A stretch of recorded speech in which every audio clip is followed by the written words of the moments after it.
Guys, pansin niyo ba na ang mga English dati, minsan hindi mo na nakikita sa wall mo? Kasi ganito yung trabaho ni algorithm. Um, Kapag engage ka sa kapwa mo po, content creator, pinu-push ni algorithm yung mga videos mo na lumabas sa wall ng ka-content creator na iyong ka-engagement. Gano'n 'yun ang pamamaraan.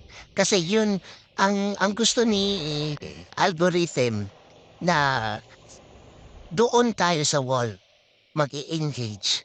Kasi 'yun ang tamang engagement.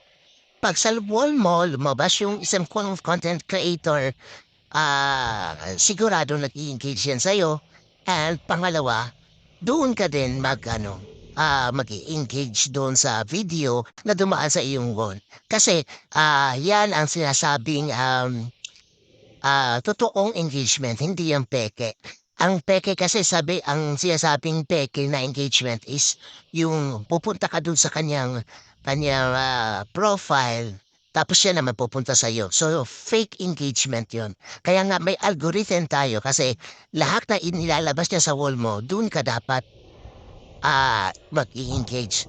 At yun ang pinupush ni algorithm na lumabas ang mga videos ng nag-i-engage sa'yo.